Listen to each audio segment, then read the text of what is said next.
Hey everyone, and happy Monday. We are here because that's where else would we be? We're here because we want to be here. We want to join you all. Jim Williams, Chris King, talking about just parlays. Happy Monday to everybody. Happy Monday to you, Chris. Hope you had a nice weekend.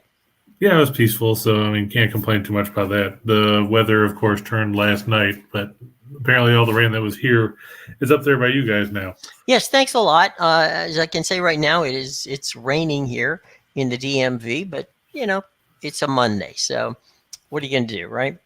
Before we get started, let's talk about our buddies at DraftKings, okay? Because DraftKings has a wonderful promo for winners and whiners, picks and parlays, and of course, all of us right here on the Max Wagers Network. Now, here's what you got to do. It's pretty simple, folks. All you got to do is this. Bet $5 to win $200 in a free bet. Make your first deposit of $5 into a bet and on any Major League Baseball money line and win $200 in free bets. Pretty simple to do. What do you think, Chris? Simple? I would say so. There you go. All right. You got it from the man. All right. Not just from me, but an endorsement from Chris King. All right. So make your deposit, $5.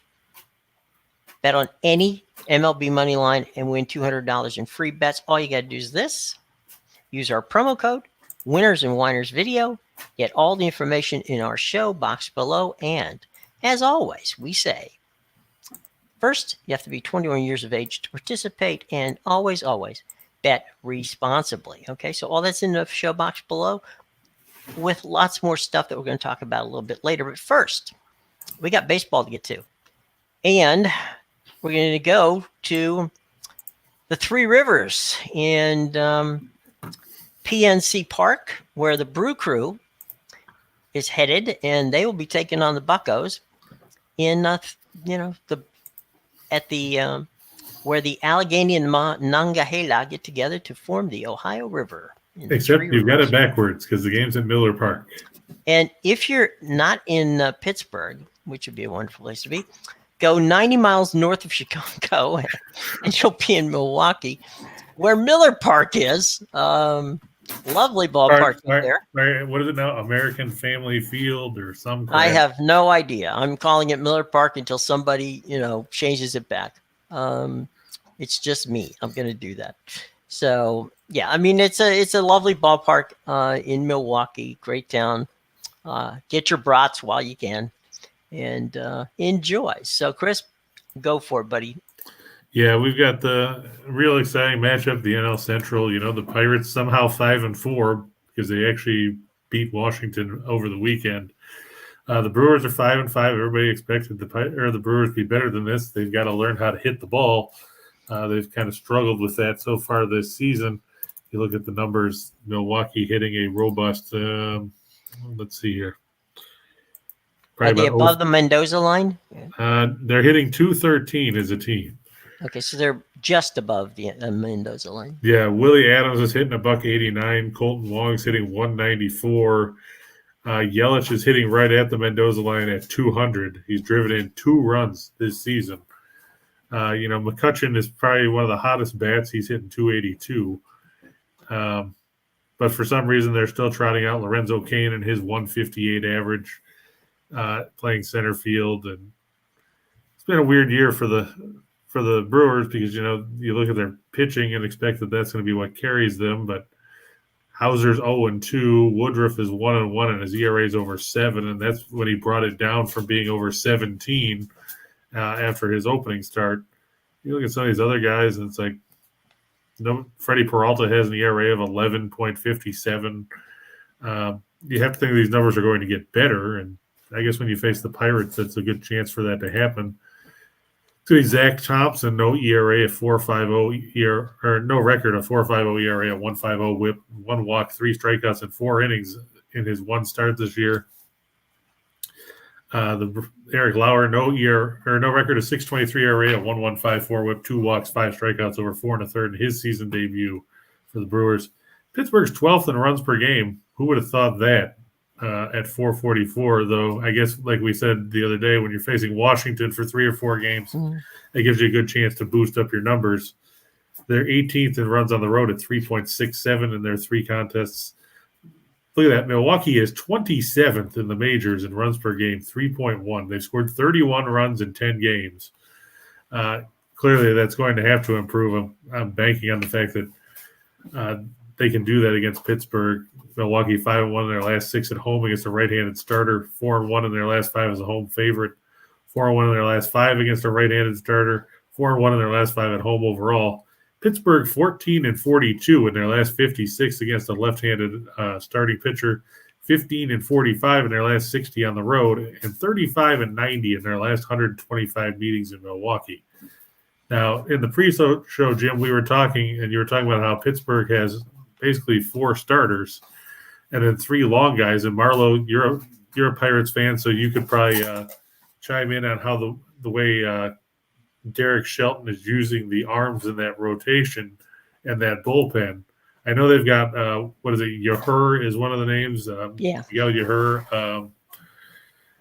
What do you guys make of going to this? We're just going to try and throw guys 3 or 4 innings and try and get through games that way. I think the theory of the case, while the boys out there put down their thoughts, is that they want to stretch him out. And so they're going 4, and then the other guy will go 3 or 4 and trying to do it that way. And seeing, also they got a lot of young pitchers to go with a couple of older pitchers. And I think they really just want to see, what they have. So there's that. I will say this, Pittsburgh played ridiculously good defense. I mean, there was some balls that were hit that were rockets, and they either ran it down in the outfield or the infielders, made some spectacular plays. So defensively, I was impressed with watching the Pirates, because it doesn't matter who hits the ball 102 miles an hour if the other team can dive and catch it. True. So there's that. Now, what to me the strangest thing is you got Christian Yelich, and he's only hitting 200. I mean, right. Christian Yelich is much better than that. Yeah, Marlo said a lot of youth, a lot of 4A pitchers. Yeah. That non-existent league between guys that are too good for AAA and not good enough for the majors. But, I mean, just looking at the numbers for the Pirates, the guy who's thrown the most innings so far for Pittsburgh is Will Crowe, and he's listed as their closer. He's thrown 9 2/3 innings. You look at the 5 starters. Quintana has made 2 starts. He's gone 9 1/3. Bryce Wilson's made 2 starts. He's gone 8 1/3. Keller's made 2 starts. He's gone 7 2/3. Brubaker's gone 7 1/3 in his 2 starts.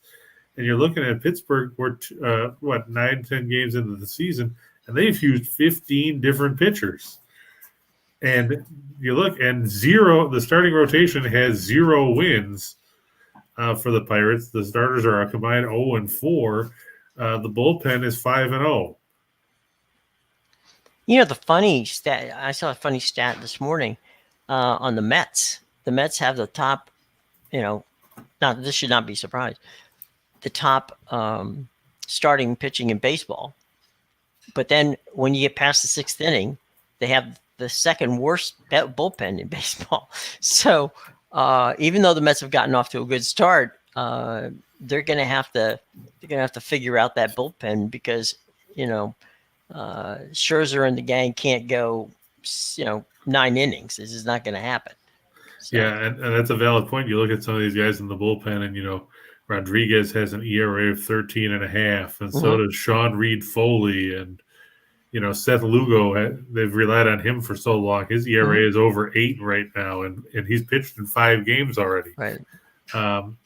And that's been the Mets' problem. They were up 4-0 over the Phillies in a game last week in the 8th inning, and promptly gave up 5 in the 8th and lost. Right. And that's going to be their issue. They're going to, like you said, they're going to have to find some guys that can get outs, because when you look at the starting rotation and you see that Scherzer has the worst earned run average of the 5 starters, because Taijuan Walker had 0. Granted, he only pitched 2 innings. But Chris Bassett's at 0.75, Carrasco's at 0.84, Tyler McGill, he's pitching tonight, making his third start. You know, he got the opening day start against DeGrom, or in place of DeGrom. Right. He pitched 10 1/3 innings and given up no runs. Yeah. So Scherzer sitting at 327 going, what the hell? I'm the worst guy on the staff. Right. And we know that's not going to be the case at the end of the season, but right. You're looking at these stars, and the Mets, if they could get a bullpen, would probably be in a lot better shape than they are, even sitting at 7-3. Right. Right. Things tend to catch up with you after a while. Hey, let's go to the next game. But before we do, let's bring in a pal of ours. Allie, you ready? Shake your head if you're ready. Okay, you got there. You go. All right, here we go. Allie Burns is dropping by. Hey, Allie Burns, how are you? I'm good. How are you doing? We're doing well, thank you. In honor of you being here, our next game just happens to be two of your favorite teams, the Braves and the Dodgers. Ugh. Don't throw up on the air. It's not nice. Well, Tim said Lugo's trash, so he said the Mets should trade him. I don't know what you'd get for him at this point, Tim. Yeah. But, you might get a bag of chips. They might be stale chips. All that and a bag of stale chips. I love it. There you Megan go. Nicole Turner, I took the Nerfy in the Giants game. That was Lenny's big play of the day, so I'm on the Nerfy for the Giants today. I agree with that, too, because we were just talking about McGill hasn't given up a run all year, and Cobb was pretty good against the Padres in his one start. And neither one of those teams necessarily are offensive juggernauts, no matter what Tim will tell you about that Mets lineup. Let's face it, Pete Alonso's hitting 231. I don't care if he's driven in 14 runs. You look at the Mets, and they've got Cano's hitting 217. McCann's hitting $105. Dominic Smith is hitting 118. Those aren't numbers that I want to see when I'm trying to look for a team to put runs on the board. Now, Allie, you did win with the Dodgers. And I know you were wearing black, I think, that day. When you bet the Dodgers at opening day, which, I mean, how can you not, right? I have never in my life laid -2.5 runs in a baseball game, but I did it with the Dodgers, and I laid 1.5, and I had them -0.5 a run in the first 5, and I cashed all 3 of those, and I still feel dirty about it, but it was a situational play, and I'm glad I made it. So, I cashed them. What are you going to do? Sometimes you just got to hold your nose and make a bet, people. That's true. I mean, there are things where you just say to yourself, I know this is going to happen. It's inevitable. Do it. Yeah. Well, and if you look, the Reds then proceeded to get swept in that series. So things not looking too promising in the Queen City of Ohio. Right. Yeah, and they had a good little start. They looked okay against the Braves, but I just wonder if the Braves didn't look as good as I thought they should. Did the Reds look good or did the Braves look bad, really? I think the Braves are still riding the hangover of winning the World Series last year. Yeah, I would agree with that. And getting used to not having Freddie. But, hey, it's a reunion. They get to see him today. Today they'll get to hang out with their old friend Freddie. Right. They can talk about World Series rings. Yeah. So it'll be fun. It'll be fun. That's this is the one game of the day that might be worth watching on television. So there's that. Yeah, this is one I definitely would like to watch. I mean, and that is kind of fun. We've got the new World Series champs against the ex-World Series champs, and trades have been made, and there's a lot to unpack here. We've got a good storyline in this game, and I love a good storyline. So. Oh yeah, and you've got are the Braves going to get any revenge on by beating up on the Dodgers with their old buddy Freddie Freeman playing first base? I was surprised that the Nerfy was so low in this one. The no-run first inning was pretty. Where is it? It was a 134 for the no. I thought with Kershaw it would at least just be like a 140 something with him. I guess they're basing on the fact that is horrible.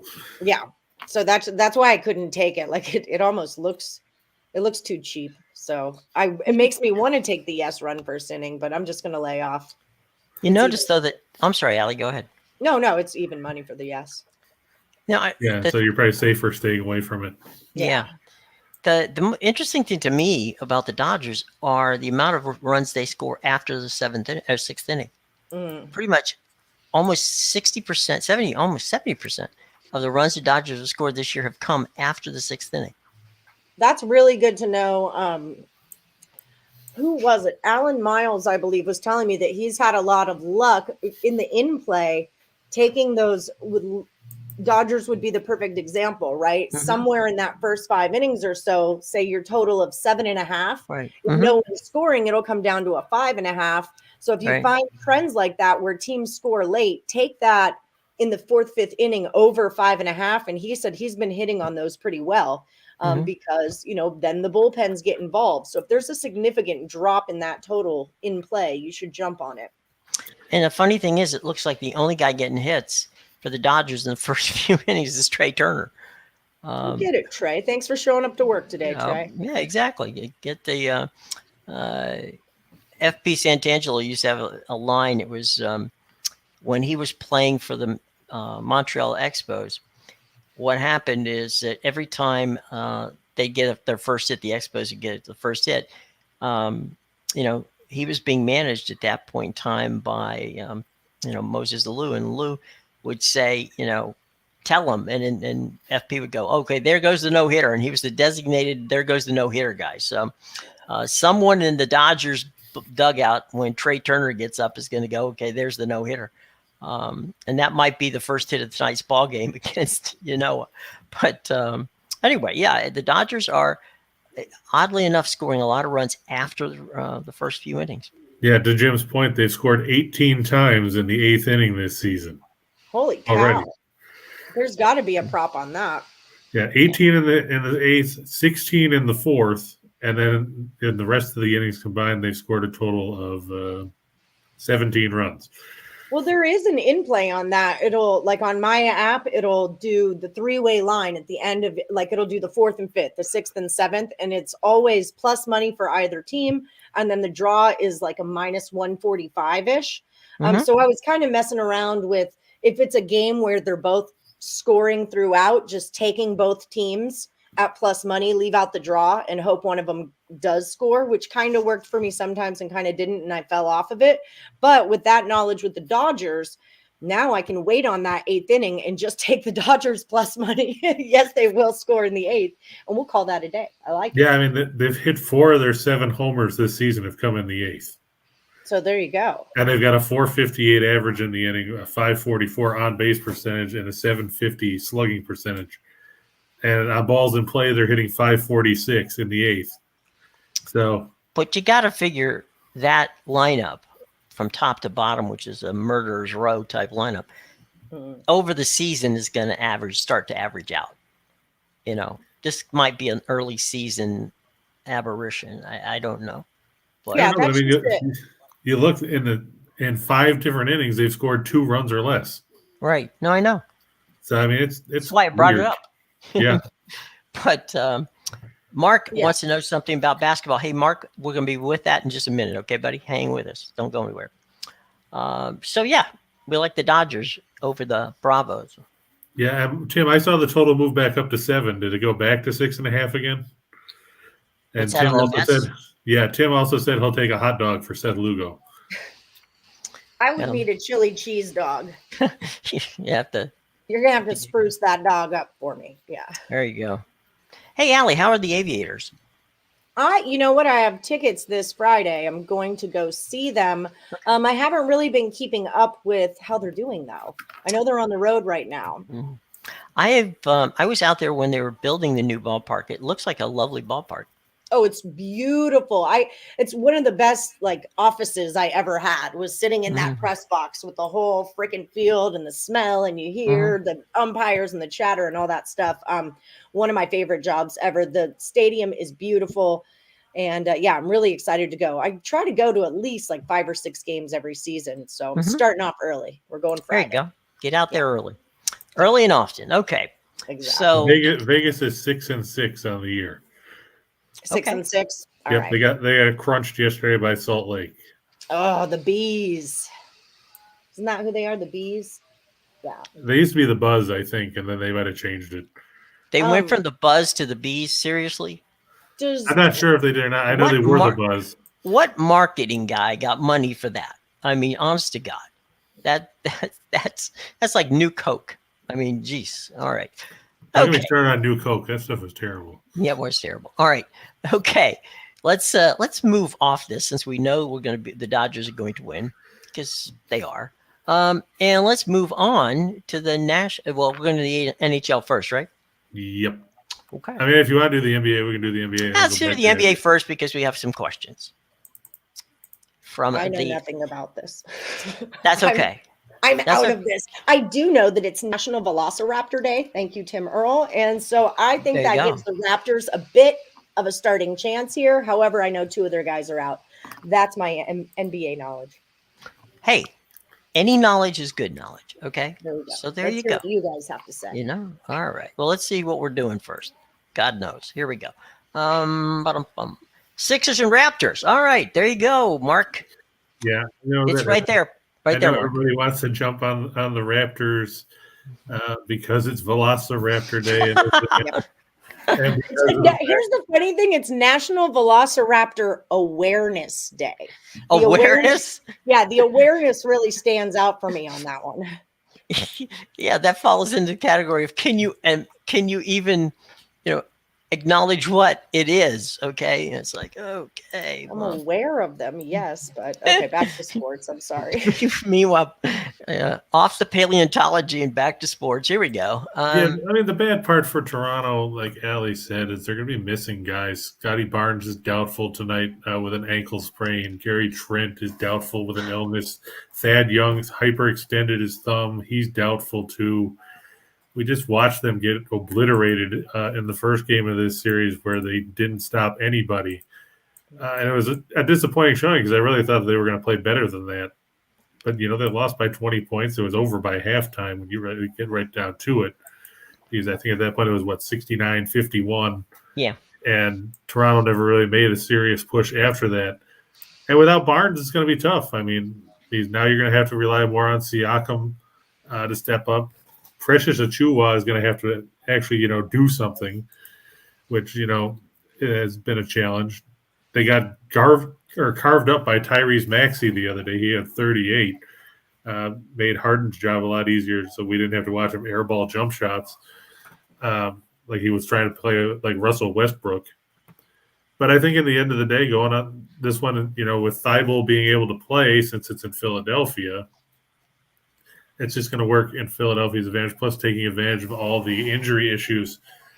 It's going to be tough without Barnes and without Trent. I mean, those are 2 valuable scoring options for the Raptors, and trying to replace those points is not the easiest thing to do, especially this time of year, because you're looking at trying to rely on guys that hadn't really played all that much for you this season. I mean, where are you going to get those points from? Well, what about – I mean, they don't have anybody that – Joel Embiid is good under normal circumstances. If you don't have anybody in the middle of the court, in the middle of the key that's going to stop him, why not just give him the ball all the time? And that's another thing too. I mean, he only shot 5 of 15 from the floor the other day, but he had 19 points and 15 rebounds. Right. And it made life that much easier for everybody else because Harris had 26, Harden, like I said, had 22, and Thibault had 38. Even Shake Milton had 10 in 14 minutes. It's going to be tough without those guys because, like I said, who's going to replace that production? I mean, Barnes was productive all year long. Is probably going to be in the running for Rookie of the Year. Trent, I know he had a rough patch for a while there, but he still averaged better than 18 points a game. So you take out him and Barnes, you're losing 33.5 points a game from what you had in the regular season. Well, who's going to make up that ground? The other thing, though, Chris, is that during the regular season, we did this a lot, right? We talked about the Raptors a lot. We like the Raptors, but the Raptors are a very short bench team. That's true. There's just nothing there. So if you take those guys out, not simple sample size, there ain't no place for those points to come from, and they don't play that great a defense to start with. Yeah, I mean, you look, and Barnes played 31.5 minutes, and Trent played 26 the other day. Mm-hmm. But they only went 7 deep as far as guys that played double-digit minutes. Achiuwa played 28.5. Boucher played 15. And then you go down to Kem Birch, who played 8. And I got news for you. If you're going to try to rely on Kem Birch for offense, you've got problems. Because, I mean, you're talking about a guy that hasn't done anything in the NBA in his life. Mm. I mean, he was decent a couple of years ago, but he only played 19 games. If he wasn't a scoring factor. Yeah, I mean, in 2020-21, after he got traded to Toronto, he scored averaged 12 points a game, like I said, but that was 19 games. You look at before that, he was averaging 5.3 points for the Magic before he got traded. Then the year before that, he averaged 4.4, 4.8, and 4.2. Birch isn't going to get you any kind of production that's going to make up for what you're losing with Barnes and Trent. Mm-hmm. And that's going to be their problem. That's going to be the downfall for them here because, like you said, first you got to stop Embiid. And if you try to stop him with Siakam, it's going to open up Harris or somebody else. And then how are you going to get the production offensively to bail yourself out? I just don't see it happening. I mean, I like the Raptors. I think they'll have a better chance when they go back to the Scotiabank Arena because Thibault can't play in those games. Maybe by then Trent will be over his illness. Maybe by then we got to get Barnes back too. Yeah, maybe by then Barnes can walk a little bit. Like Sly said, Embiid crushed Barnes' foot. At least you didn't sweep the leg. It's not, Johnny Lawrence. Right. Not a wrestling thing. Yeah. But I just think it's going to be an uphill climb for Toronto tonight. All right, moving on from the Raptors and the Sixers. We're going to crush Tim's dreams. Oh God. Yeah. Because I don't have a ton of faith in the Nuggets tonight either. I mean, we watched how things unfolded against Golden State the other day. The Warriors, they got to play Curry off the bench. He only had only played 22 minutes. Jordan Poole had a big game. And what's scary now is if you remember when Golden State was going to the finals all the time, they rolled out that small ball death lineup with Iguodala and Draymond Green and all that. They had a small ball lineup in game one where it was Wiggins and Green and Thompson and Curry and Poole. They played 5 minutes and outscored Denver by 14. That's basically the difference in the game, was that 5-minute stretch. If they run that lineup, I mean, sure, Jokic is going to get his points, but let's be honest. Jokic is going to get his points if Wilt Chamberlain was on the floor. Right. Well, there's that. I'm not going to take anything away from Nikola Jokic. He's a great player. The problem is they don't really have a supporting cast. They needed to have Michael Porter Jr. come back. They needed to have Jamal Murray come back. Guess what? They're not here. Neither is Alex English. Neither is Adrian Dantley. Neither is Pat Lever or Dan Issel or any of those guys. And that's the problem. Are you going to rely on Aaron Gordon to put up, 30 points? Are you going to rely on Will Barton? The other thing, though, Chris and Allie, on the Golden State side, is in that period that you're talking about, Chris, the other night when they went to the small ball thing. Yeah, the death lineup. The death lineup. It reminded me of the old days of North Carolina when they would put in that substitute five where they'd bring them in and they just ball out for 5 minutes and everybody else could not, were sucking air at the end of it. If you watch the tempo they played in those 5 minutes was ridiculous. And they were hitting from everywhere. Krzyzewski used to do that too. Yeah. As much as I'm not a Duke fan, I mean, he used to do that even going back to the 80s when it was he'd roll out, a la Abdul Nabi and all those guys. Right. Because it works, because you can get your starters a breather and those guys can go balls to the wall for 3-4 minutes and keep you in the game. And then, like you said, by the end of it, the other team's sucking wind and your starters can come back in and reel off 8 or 10 points and completely change the complexion of the game. Right. And you said they scored 14 points, the other team, against the Nuggets team that it was undermanned to begin with. And that's the tough part for Denver. I mean, Jokic could put up 40, 20, and 12, and Denver could probably still lose the game 7 times out of 10 because they don't have reliable options. I mean, nobody's going to count on Gordon. Nobody's going to count on Will Barton. Monty Morris, I'll give him that. He's a great backup point guard, but that's just it. He's a 6th or 7th guy. He's not a guy that you're going to try and say, well, yeah, he's going to match up against Klay Thompson for 40 minutes. And that's the problem with Denver is they don't have that depth of talent to work with. You should look at their rotation. And, I mean, Well, they're in the same boat Toronto is in. Good I mean, enough to make the playoffs and talented enough to stay, but it's all depth. I mean, no matter what sport, right, Allie? Whether it's Yeah. baseball, football, whatever, you can go 9 guys in baseball. You can go, 20 guys in football. But at the end of the day, depth wins. And when you're in the playoffs, specifically, depth.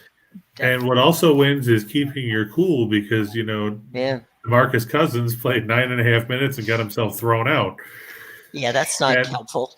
Yeah, that's not going to help either because he's one of the guys that at least has some experience playing in the postseason. You got Austin Rivers, you got Bones Highland, you got the ghost of Jeff Green, who stopped being a good player 12 years ago, but still is still in the league. He's got a jersey. Yeah. He's drawn a check. Yeah. But just if you look, I know they played 9 guys for at least 13 minutes, and Cousins probably would have gotten there had he not gotten thrown out.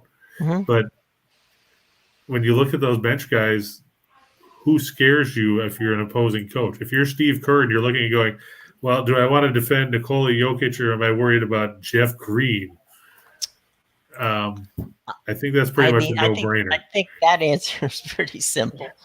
And you're looking at Golden State, and they brought Curry off the bench in that game. Right. He's your 6th man. Yeah, your 6th guy is Steph Curry or Austin Rivers. Yeah. I think even Doc Rivers wouldn't pick his own kid in that situation. Right. Yeah, I think it's you know what? I'll take somebody else from. It'll be like that Capital One commercial where they're playing on the playground and there's a bunch of 8-year-olds and Barkley. Right. I guess I'll take Chuck. Yeah, they picked me first. Oh God. Well, sometimes it's the old. Somebody's got to win. Somebody's got to lose. And I think we figured out who's going to win and who's going to lose. I mean, I like Denver as much as I can like another team from the Northwest Division.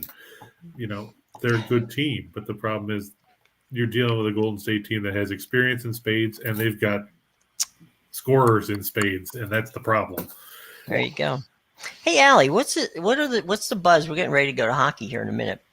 What's the buzz out in Vegas about? George McPhee, my buddy, and the Golden Knights. Are they gonna eke into that final wild card spot? They're only 3 points out.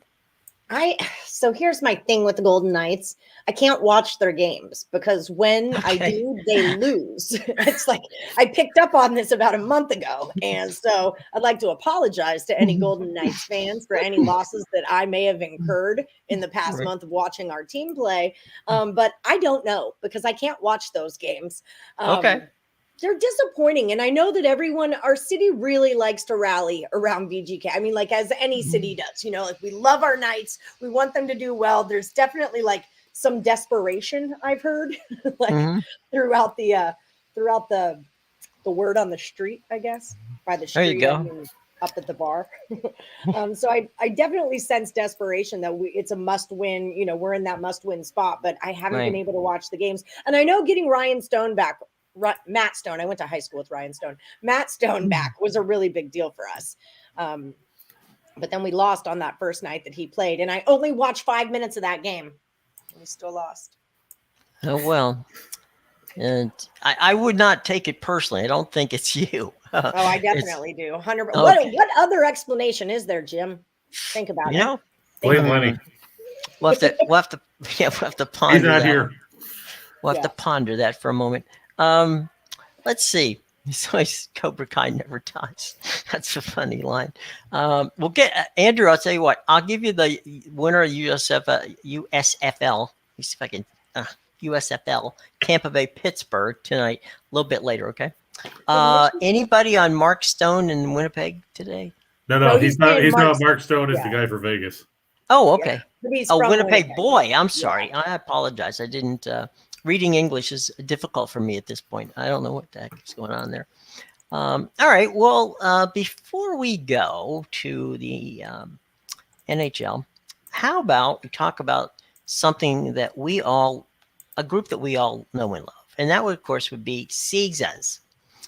You see, winners, whiners, and all of our buddies at Picks and Parlays and Max Whiners, Max Winners Network. We I all always say love. Morning Wood. When I see W or MW, it's Mountain Yeah. West or it's Morning Wood. Well, It's there going to you take go. a long time. It's a long time to get there. Yeah. So anyway, meanwhile, back at Caesars, the sportsbook is giving you $1,100 for first bet insurance. Place a first-time wager of up to $1,100. Get it back in the form of a free bet if you lose. Okay, so you can't lose. How can you lose? You can't. It's impossible. All right. So you can actually double win. That's true, which is even better than losing. Mm-hmm. I'm not a wagerer from the standpoint of I don't handicap things, but I know that much. Promo code right there. Click on the show box below, and bingo, you'll be all set to go. So check it out. It's in our show box below. Please go down there and check it out, along with all the other fun goodies that we have. So by all means, do it. Remember, you have to be 21 years of age to do it. And also, all three of us always say, always bet responsibly. Okay? Yes. All right. Cool. Okay. Time to go to the hockey. The rink we go, and I think it's Calgary, right? Yep. Flames and the Hawks. In the Windy City. Yeah. Okay. Let's face it, the Blackhawks are bad. They're not going to the playoffs. The Calgary Flames are good. Yeah. The Flames are still trying to hold off the Oilers and the Kings and everybody else in the Pacific Division. Now, everybody was talking the other day because the Flames were a ridiculous favorite. I think they were minus 570 by the time the puck dropped against Arizona. And everybody spazzed out when the game was 1-0 in favor of the Coyotes early in the second period. Unfortunately, if you were a Coyotes fan, and for the four of you out there that still want to call that team your favorite, reality set in, and the Flames proceeded to win the game in a squeaker by a score of 9-1. So now they get to face a Blackhawks team that's second worst in the Central Division. They're ahead of the Coyotes.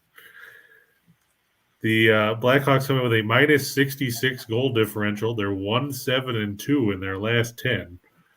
They're going to start Kevin Lankinen, who, let's face it, he's 5-13-6 with a 368 goals against and an 887 save percentage. Those aren't good numbers. Jacob Markstrom, he leads the league with 9 shutouts. He's got a 222 goals against, a 923 save percentage. Chicago doesn't score. They don't stop other teams from scoring. That's usually not a good recipe for success, and the record points that out. The Flames are 6th in goals for at 355. They're 3rd in goals against at 249. They're 4-0 in their last 4 after giving up 2 or less. They're 5-0 in their last 5 on the road. They're 22-6 in their last 28 against teams with a losing record. The Blackhawks 7-22 in their last 29 as a home underdog, and let's face it, they are a prohibitive one in this case. You go on and see that the Blackhawks also 15-59 in their last 74 against teams with a winning percentage above 600. Flames have won 9 of the last 11 meetings between these teams, and just for good measure, they've won each of the last 5 in the city of Chicago. If you're a Blackhawks fan, well, you've still got the halcyon days of winning 3 cups in 5 years. Or if you want to go further back, you think about Tony Esposito or Glenn Hall or, Bobby Hull. Or any of the Hulls. Yeah, just there are many. Just do yourself a favor and don't tune in, because Calgary is probably going to take you to the woodshed and leave you there and dump you in a hole, because it's just going to be a tough night for the Blackhawks. I mean, they have nothing to play for at this point. They traded away Fleury, who is, single-handedly keeping them in games. And since then they've fallen off a cliff. You won't have Kirby Doc in the lineup for Chicago. He's out with a shoulder injury. Connor Murphy's still dealing with that concussion. And it's just going to be tough sledding for a Blackhawks team. Like we said, 1-7-2 in their last 10. And much to the chagrin of Ryan, the one win for the Blackhawks in that stretch was a 5-4 shootout win over the Sharks on Thursday. In a game where we took the Sharks, so that's a double whammy for Ryan. Right. Hey, by the way, you for once to know if we're liking Spanky's team tonight. I like the Canucks over the Stars because they're playing at home, unless Bruce pulls another stupid move and decides to start Halak, which if he does, we'll never pick Vancouver again because let's face it, Halak is terrible. As of right now, it's supposed to be Jake Ottinger and Thatcher Demko. Okay. As far as the total, I could see it going under 5.5. Dallas has gone under in their last 4 on 1 day of rest. They've gone under in 5 of their last 6 after scoring 2 or less. They've gone under in 5 of their last 6 against the Pacific Division. So there's that. Yeah, and Vancouver doesn't like to score a ton of goals. They're kind of like the Barry Trotz of the West. Speaking of Barry, tough break yesterday for you guys as you went to Toronto and lost. And they lost in a game where Austin Matthews didn't even play. So it was good for me on a double note because, not only did Toronto win, but it helps wash out some of the bad taste of the Harold Ballard years as Toronto won their 50th game, set a team record in the process, which is saying something for a franchise that's been around for a century. Yeah. But, back in the days when Harold Ballard owned the team in the 80s, he would turn off the water fountains at Maple Leaf Gardens so he could sell more concessions. Sad part is that's a true story. It's not made up. So anyway, from Calgary and Chicago, we head off to the Canes. Hey, look, it's Arizona. What did we just talk about? The Cacti are playing the Hurricanes. Arizona, terrible. Now, Hurricanes lost on the night that the Coyote to the Avalanche, right? On the night. Yeah, they're the high-scoring game. Yeah, the night that they clinched the number 1 seed in the West. Yeah, that was a 7-4 game, I think it ended up. And let's face it, now you're facing a Arizona team that is bad. And, if you look, I believe the Coyotes are on pace to clinch the worst record in the West. So there's that. They're working at it. Yeah, they've got 49 points. The Kraken are next at 54. So they've got some work to do. Right. Don't release the Kraken. Yeah. But let's face it, Arizona, not a good hockey team. They come into this one dead last in goals for, third worst in goals against. Carolina's 10th in goals for, 329. They lead the league in goals against at 243. I guess that's why Carolina's going to start Antti Ranta instead of Frederik Andersen. Arizona's going to start Karolvich Melka because that's pretty much all they have. Nobody wants to see Profsitev in net for the Coyotes. But let's face it, there's not been a whole lot of good to talk about with the Coyotes this season. We know they're going to move on Arizona State's campus into that, 5,000 seat arena. On the plus side, they'll be able to say they have a sellout on a regular basis next season. On the negative side, it would be because there's 4,000 and change in the crowd. No $17 beer. Yeah, they won't have 17. Well, geez, then they might not have sellouts then because those people got to be drunk to watch Arizona. Yeah, you look at how bad they've played this season, and it's not going to get any better anytime soon. Well, there's not that many games to get better. Well, even next season because the Coyotes don't want to spend any money. Look, they nearly got themselves kicked out of the Gila River Arena because they didn't want to pay taxes or whatever. Right. And, they got a bunch of guys that are hurt. So, that's not going to help them now. They've still got Phil Kessel, who I'm surprised they didn't try to unload at the trade deadline, but I guess nobody wanted him. There's that. But it boils down to the fact that the Coyotes are overmatched in this one. You just look at how bad the numbers are and see that the Coyotes are 5-22 in their last 27 against teams with a winning percentage above 600. They're 0-5 in their last 5 after scoring 2 or less, and they're 1-4 in their last 5 when their opponent gives up at least 5 goals in their previous game.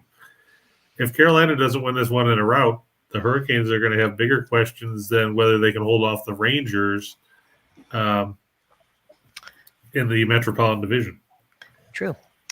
And Hey, Jim, Al. Michael mentions real quick that he's heard rumors of the Coyotes moving to Houston. Well, Michael, that'd be lovely, but ain't going to happen. We can bring back the Houston Aeros. I do remember them.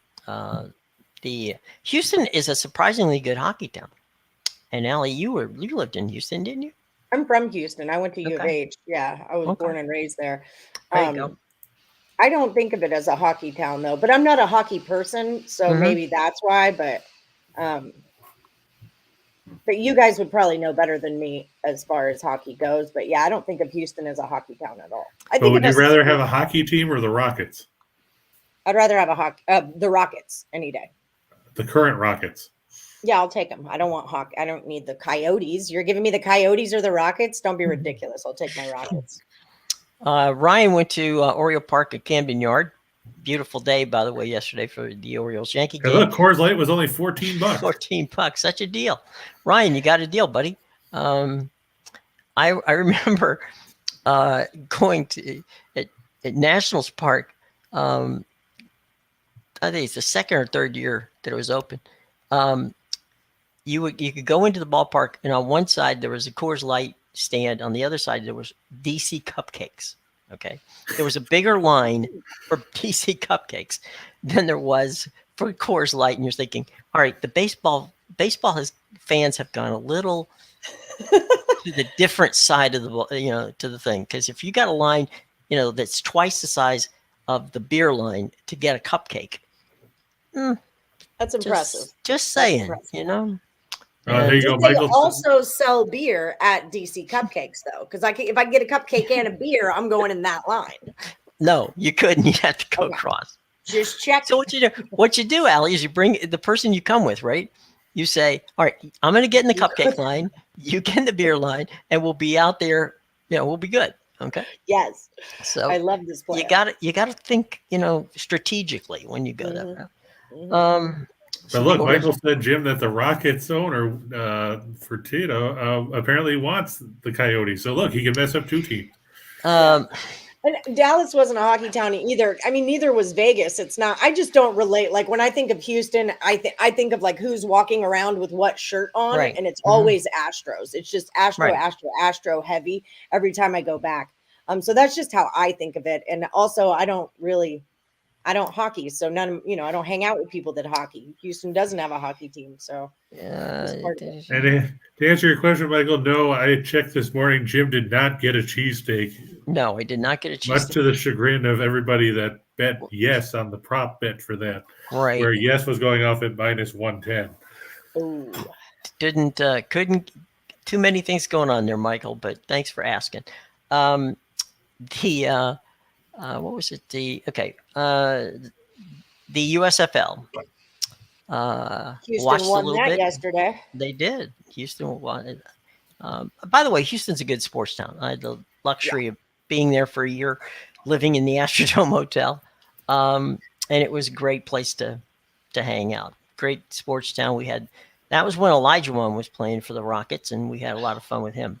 That was a great. Me and my man were trying the other night. We like to play little trivia games with ourselves, and we couldn't think of the 5 starters on that team. It took us forever, and then just out of nowhere, I walked into my backyard and I was like, Mario Ellie, Mario Ellie, and I felt like I just scream it as loud as you could. Yeah, I felt like I just won a trophy for crying out loud. But I love that team. It was fun to live in Houston then. It was. They started Mario Ellie over who? Because we were just trying to name all the guys on that team, and it was like Mario Ellie, Vernon Maxwell, Robert Ory, and they kind of all intertwined because there was 2-3 years of it, and then I couldn't think of it was the little even Drexler was. Yeah, Clyde Drexler, Olajuwon, Scott. Was it Scotty Barnes? No, there's a little. Scott Brooks. Scott Brooks. There it is. Right. Scott Brooks. So yeah, it was like one of those nights when you're drinking and you're trying to figure everyone out. But we knew we were missing one, and it was Mario Alley. It was good old Otis Thorpe. 30 seconds. I was a genius. It was great at the Summit. They don't play at the Summit anymore. Summit doesn't even. I don't think the Summit is now Joel Osteen's church. That's what's happening there. I almost said, "Oh my God!" Well, now you just did. So, well, that's true. I did. It's it's kind of disturbing to me, but the Summit is now Joel Osteen's church. Hey, Michael. If I would have got Cheese Whiz. There's no reason to. A Philly cheesesteak is not really a Philly cheesesteak unless you have Cheese Whiz on it. I'm so hungry right now. I've been on camera for 2 hours with no breakfast. What? Is that Geno's or Pat's? Pat's. You go to Pat's. Got to go to Pat's. but I was on the pier, not at the Pats. So there you go. You should have had it delivered. Yeah, Uber Eats. There you go. Anyway, meanwhile, back at the ranch, USFL started over the weekend. One of the downsides of playing all your games in one city is if there's bad weather in that city, then you got problems. And that's what happened to the USFL yesterday, because evidently they didn't realize that it actually rains and there's lightning in Birmingham. So there's that. And so that became a problem, which forced the Pittsburgh game against Tampa Bay to be held tonight. So it's on Fox on FS1. Monday Night Football, FS1, Bandits and Pittsburgh. So the points are 3.5, giving up the Bandits. Obviously, look, guys, these guys have not played at all against each other. They haven't played at all. So it's the first game of the season. From every indication is that, Tampa Bay probably has the most talent, in large part because of Jordan Tamal, who played at Ole Miss. He was with the St. Louis Battlehawks back in the old days of the XFL in 2020, and he was the best quarterback in the league then. Whether that translates to tonight, I don't know, but it's not. They're going to throw the ball. Well, yeah. Well, Todd Healy, that's his MO. I mean, he was an OC in Pittsburgh. He worked with Roethlisberger. He's been all over being an OC. So, and fortunately for him, he was coaching in Sarasota High School, and got the phone call to come and catch up with the Bandits. So I would say Tampa Bay tonight is 3.5 points is not a big deal, and I don't know that Pittsburgh is that talented a team. So no, I mean they're going to have Kyle Lauletta, former 4th-round pick of the Giants, played at Richmond, is their starting quarterback. Mm-hmm. They used their first pick on Jeff Thomas, but I think they cut him. Yeah, they did. Yeah, so that was a great move. Yeah, the general manager probably got cut 2 days afterwards. So there's who owns picks and parlays? I don't. What are you, an investor? Yeah, Craig Trapp technically, but not exactly. Well, I don't think we need to get deep into this one. I just happened to see that and it kind of popped up at me like, why would someone else? All 3 Southern teams beat Northern teams. Tampa Bay is the way to go tonight from Michael. Okay. Andrew said that line went up to 6 on DraftKings too. On tonight's game? Yeah. Okay. All right. Of course, it's got to move because apparently people realize, hey, Pittsburgh probably sucks. Yeah, well, they weren't good originally when the USFL was around. So they didn't stay there, so they got moved. Well, but I mean, they were terrible in the 1 year they were there, and the whole thing with Mike Rozier and everything else. Yep, I remember. I was there. Okay, so anyway, let's go for 2 for the money. You ready to go, guys? Let's go for 2 for the money. Why not? We got nowhere else to go. All right, here we go. April 18th. There we go. Well, yeah, we talked about these games look already. Familiar. Yeah, the Hurricanes and the Flames, I look for them to roll rather easily in that one over both those teams that are the 2 worst teams in the Central, 2 of the 3 worst teams in the Western Conference as a whole. These are games that division leaders and teams that want to make a run in the playoffs should win convincingly. And if you don't, then you've got other questions you've got to answer. We talked about the Dodgers. I just can't trust a guy who's got a ERA of 15 and a WHIP of 3. And you're going against a guy that gave up no hits and no walks and struck out 13 guys in 7 innings against the Twins in his lone start. I don't like Kershaw necessarily, but, I mean, you can't argue with a guy that gets results. And Atlanta just keeps playing like they have a hangover. I mean, they haven't looked good the first 10 games of the season. I don't think it's going to get a whole lot better going to Dodger Stadium here. And then we've got Vegas and New Jersey, and New Jersey is the Eastern Conference version of probably San Jose or Seattle or Arizona or Chicago, Kudos to the Capitals for backing into the final playoff spot yesterday, Jim. So now they've clinched. So we knew the 8 teams that were going to be in the playoffs in the Eastern Conference going back to probably Thanksgiving, but now it's finally official. Right. We know who's going to be in. But New Jersey, nothing to play for. They haven't looked good most of the year. And the Golden Knights have something to play for. Yeah, and they need wins. Like you said, they're 3 points behind the Kings for the final guaranteed playoff spot in the Pacific, with a game in hand on Los Angeles. And if you look in the wild card standings, they sit 4. So they're actually further back in the wild card. They're 4 points back of Nashville and Dallas. Both have 91. Dallas has a game in hand over Vegas. Nashville does not. So a win here could go a long way towards tightening things up. It would then put them 1 point behind the Kings. And the Kings, let's face it, they've struggled a bit of late too. Losing Drew Doughty was a big blow to their blue line and has made things a lot more difficult for them down the stretch. So I think at this point, Vegas's best chance might be catching Los Angeles as opposed to trying to catch a wild card. Yeah, it's possible too, right? All right, so Razor Sharp wants to know, are you guys school teachers? Because there's a lot of chalk. Razor, we love people like you. The fact of the matter is, it's gambling, okay? If everything went as according to Hoyle, then it would be called cashing in. It doesn't always work. So when we come up and show you that sometimes the teams that are favorites are favored because they're going to win, and we win, that's called cashing in.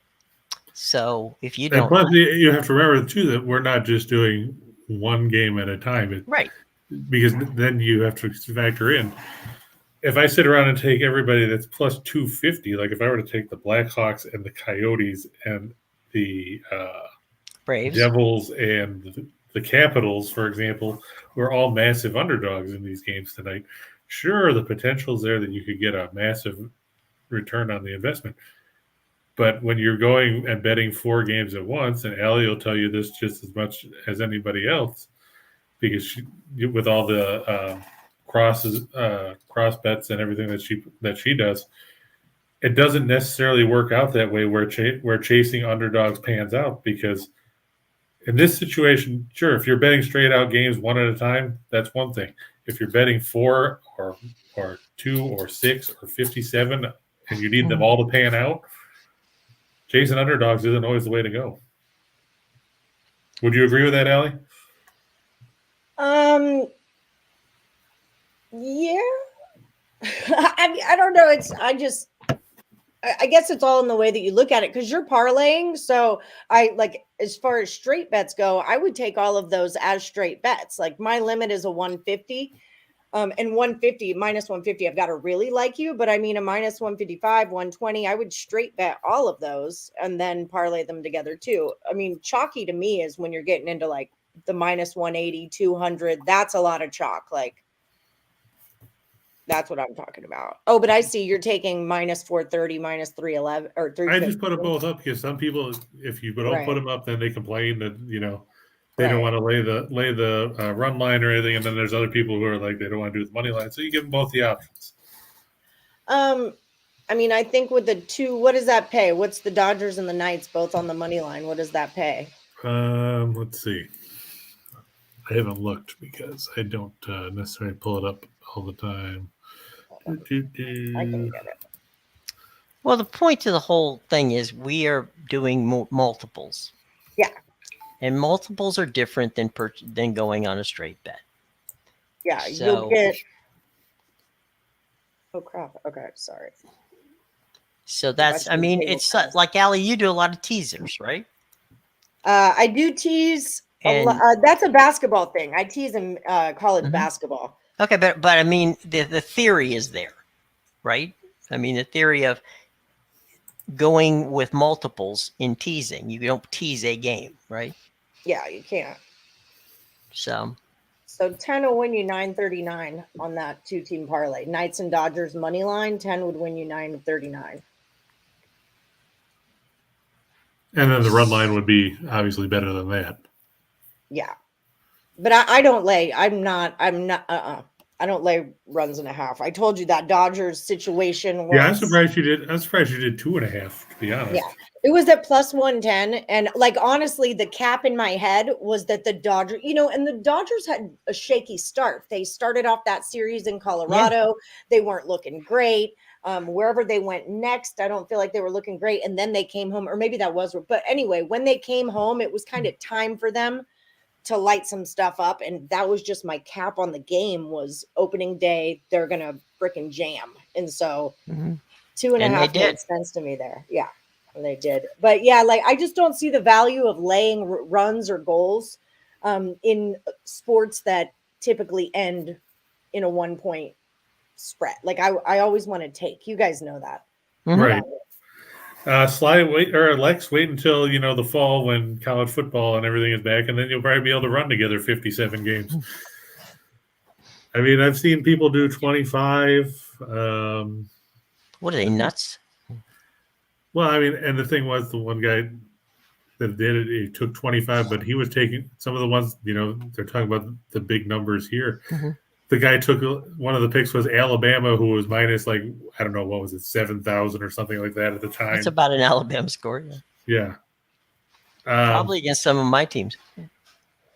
Yeah, I don't remember who it was, but I mean, you saw some of the.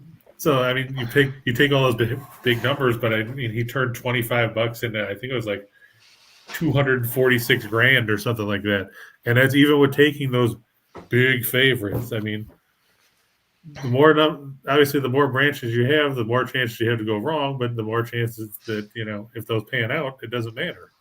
Guys, we have Cobb and McGill, two pessimism. They're up by 7 runs, but now earlier I saw 6.5. What am I missing there, guys? Chris, Allie, jump in on that one. I don't think you're really missing anything. The line was, or the total was set at 7 last night. Then it went down to 6.5, and then it went back to 7. So, I mean, McGill's got an ERA of nothing. You're welcome, Kevin. It's our pleasure. Yeah, McGill's got an ERA of nothing in 10 1/3. Cobb went 5 innings, gave up 2 runs in his start against the Padres in that game that was 13-2. Yeah, Lex gets it. Yeah. And James says that guy was busting balls. So I'm wondering if he's, Patrick Dunlap again. You remember that character? Oh, Patrick Dunlap came and yelled at me one day. He came in and called Lenny an old biddy or something on here when Lenny was on the one day. He told me not to talk crap about Hope Solo. If I don't know the facts, I shouldn't be able to say anything. And I'm like, well, I read a thing, and this is my opinion on the thing I read. So here we go. Well, I mean, he talks a bunch of stuff, and then he doesn't show up for Bill, a while. we said it was a good idea, that Tampa Bay was the better of the two teams, and we felt, that wasn't, it was 3.5 when we saw it. We didn't see it at 6. But I think even at 6, you're probably safe. I wouldn't go any higher than that. Yeah. Sly said Patrick's a day drinker. I'm not mad at Patrick for that. Okay, that's neither here nor there. Right. People have their ways of doing things. Yeah. I've got to run. My kiddo he's off today for Easter observed, but he just woke up and I can hear my stomach's grumbling too. So I've got to jet out of here, but thank you guys so much for having Allie, me. thanks. It's always a pleasure. Have a good day. It's always great having you on the show. I'll see you guys. Say goodbye, everybody, to Allie. All right. Bye, guys. My gang. Okay, so there goes Allie. All right, let's go forth for the show. All right, we've got the Brewers over the Pirates. I just think the Brewers are due to hit sooner or later. And let me be perfectly honest and put this out there to start. I don't like either one of these teams at all. I hate the NL Central as a whole. And, like I said, the Brewers are probably the team I hate the second most behind the Cardinals. But I'm not sold that Pittsburgh with their 75-man pitching rotation is going to, hold up. And they're not big offensive weapons either. The Phillies over the Rockies, I based that off the pitching matchup because if you look, it's supposed to be Aaron Nola. And I think it's Chad, no, I'm not cool, pitching for the Rockies. That just shows you Colorado does not have much depth in their rotation. Nola, I know, has struggled a little bit. The Phillies got off. They won their first 2. They've lost 6 of 8 since. You have to think that this is a chance to bounce back. They've got a ton of money they spent in that lineup. It's time for guys like Castellanos and Schwarber and Harper and Real Muto and Hoskins and insert name here, and your ad goes here to step up and put some runs on the board. I mean, they were disappointing over the weekend in Miami. They lost 3 out of 4 to the Marlins. Who would have thought that? And Bryce and Schwarber both hit home runs. Yeah, but I mean, they scored But there's 7 nobody runs. on base. Yeah, they scored 7 runs in the 3 losses, Mhm. and they scored 10 runs in their 1 win. That's Saved it all for one day. Yeah, pretty much. James, the Diamondbacks are off. That game is the Nationals and the Diamondbacks are rained out. They're going to play a doubleheader tomorrow. Yeah, and if you're looking for an under machine, the under machine of the year so far is the Baltimore Orioles. The Orioles have gone under. The under's gone 9-0-1 in their 10 games this season. They get the A's at the whatever they're calling the Oakland Coliseum these days. Condemned. The dump. Yeah. So I mean, you've got that going. I think they knocked that total down to 7.5. But I mean, if you're going to chase an under, that might be the way to go. Spencer Watkins going for the Orioles against Frankie Montas for the A's, provided, and we've said this before, provided Montas doesn't get traded. We've got a weather report from Michael. Snow in Chicagoland overnight, Tampa Bay. I think it's going to. Oh, go ahead, Jim. I was just going to say, if it's snowing in Chicago, I wouldn't put a lot of cash on Tampa Bay. They're pretty much a warm weather team. Oh man, so yeah, I mean that's going to be wow. So Sly is back in the Pirates' first 5 on the run line and the money line and the full game. Sly, what's the line on the first 5 anyway? Do you know? I'm just curious because I hadn't seen it, so not since last night anyway. The 76ers and the Raptors we talked about, right, and with those guys missing, it's just gonna be tough sledding for Toronto and Warriors with their small lineup was lethal the other night, and no reason why it ain't gonna be lethal again today. Right. And then here on the menu, we've got I'm going to go with the Mets over the Giants. I just think playing at home will work in favor of McGill and company.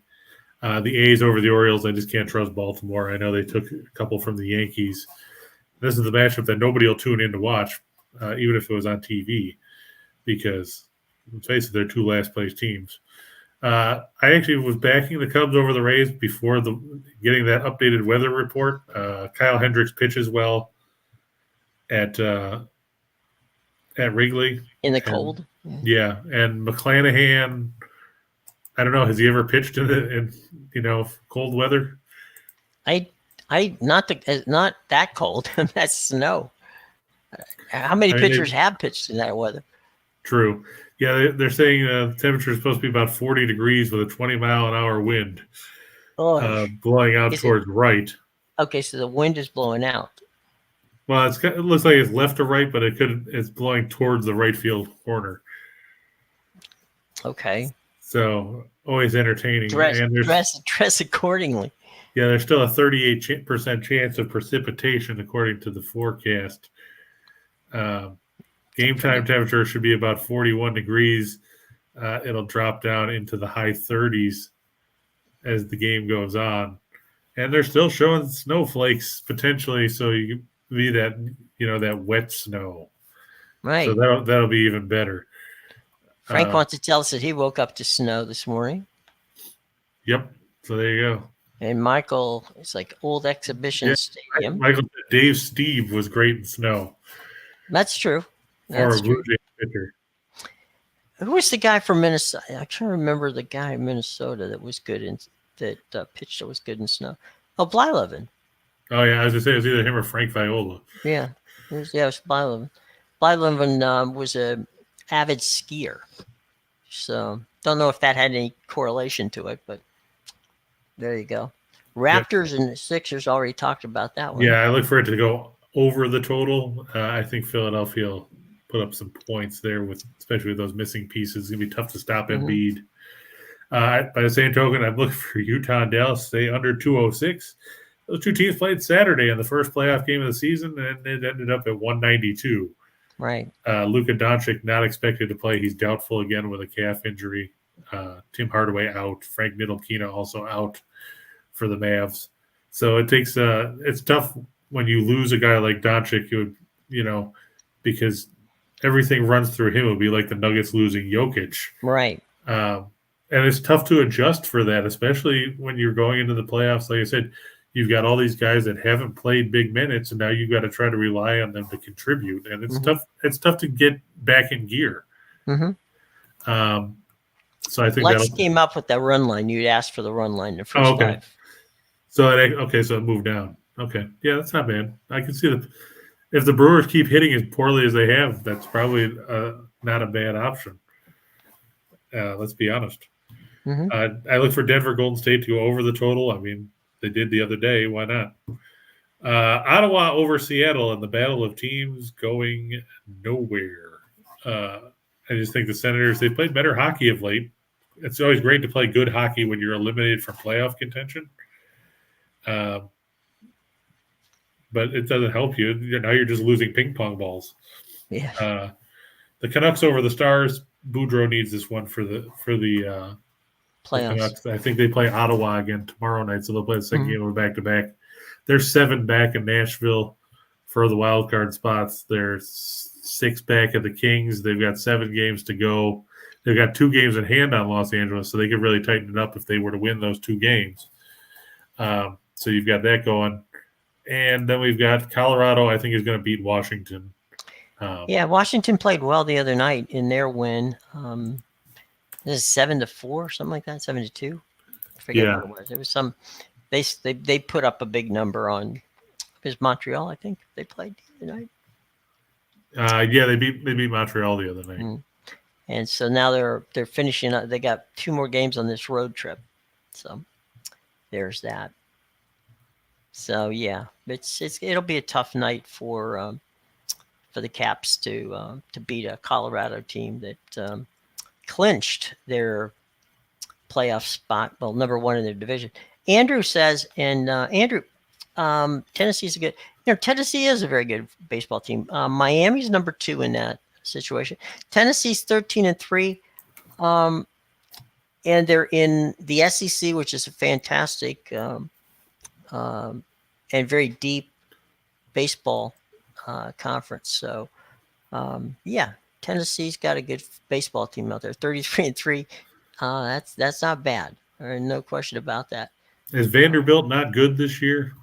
Vanderbilt's okay, but not. I know they're not as good as they. I imagine they're not as good as they were with Rocker and yeah. And was it Leiter? Leiter, yeah. They have. Vanderbilt has had some ridiculous baseball teams as of late. They've been basically a AAA farm club to the major leagues, and there's no right now. Tennessee is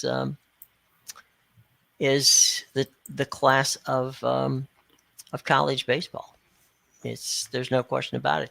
I got a real quick. Hang on, just a second. I got a thing here that I can tell you about.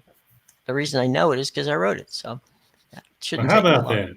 Yeah, how about that? Not that anybody should read it, just that I'm looking for it. Okay, here it is. Okay, all right. So here's what we got.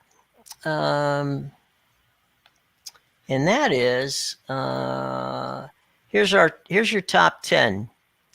You got Tennessee at number 1, Miami number 2, Oregon State number 3, Texas Tech number 4, Oklahoma State number 5, Arkansas number 6, Texas number 7, Virginia number 8, Louisville number 9, and Notre Dame top 10. Yeah, I see Vanderbilt's 23-9, so they're not playing bad ball. Oh no. Vandy, just not up to their normal standards. Right. They tend to come around during tournament time. And here's one that is a bit of an outlier. Gonzaga, 21 and 814th rated in the country. So there you That go. is unusual. Little bit of everything for everybody there. So some good college baseball out there. So anyway, Bill Belichick was in the stands watching Vandy in a comeback win a couple of games ago. All right, Andrew. I used to do SEC baseball, and some great baseball played in that league. The ACC also, Pac-12. Arizona State used to be a powerhouse. It's true. Not much anymore. So, yeah. So does Southern Cal. I remember when LSU and Texas and those teams were all powerhouses too. Yeah, Ben McDonald Yep.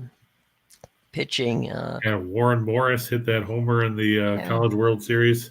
Mm-hmm. Pirates, Angels. That's his parlay. What do you think? +1. Well, +1.5. I could see that.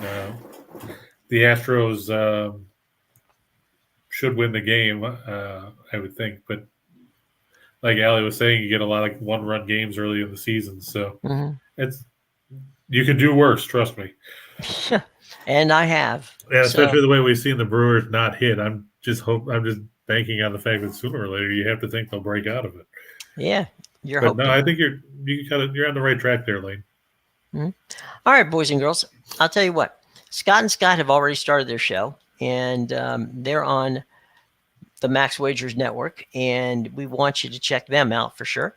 And we also want you to know that at noon you've got Midday Money.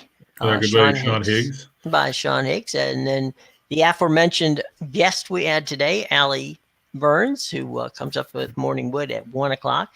Then it's, the two of us hanging out with you at 2 to 3. Then Scott and Scott from 3 to 4-ish. And then Lenny and the boys, Tim and Nick, the Flying Earl brothers, show up for 5 o'clock to 6 o'clock to kind of set you up for the night right here on the Max Wagers Network. Be sure, guys, to start subscribing to the Max Wagers Network, because wherever you're watching us, whether it's winners and whiners, picks and parlays, or any number of other outlets that you're watching, very soon we're going to be keeping our exclusive content right here on this channel. It'll still be free, but it's going to be right here on Max Wagers. So do us a favor and hit and subscribe. Hit the like button, hit the subscribe button, and hit that bell. And that way you'll know where we're going to be every day at 2 o'clock. Okay? So that's what we want. Meanwhile, don't forget the DraftKings deal for baseball. Don't forget the Caesars deal for bet insurance. Don't forget the fact that you can get Chris's parlays. And, of course, the baseball book is still out there for free. All of that stuff we talked about in the show box below. Take a minute, check it out, and see all the cool stuff that we got down there. All right? Okay, gang. Chris, any final words? Just enjoy the week 1 of the USFL. Don't forget the NFL draft coming next week. Yes. We're working on getting some people that can give you some inside information about some of these guys, where they might land. Yeah, and who might benefit from that. And maybe even by that time, Baker Mayfield may be playing somewhere else. It won't be in Pittsburgh, though. That part we can tell you right now. There was some report that Cleveland and Pittsburgh were talking about a Baker Mayfield trade. Joe Burrows, Deshaun Watson, Baker Mayfield, and Lamar Jackson all in the same division. I don't think that's going to happen. So there you go. I think that's interesting, but no, not going to happen. But it's going to be fun to find out. All right, gang. Have a great day. Thanks a lot for joining us. We really appreciate it. We'll see you tomorrow.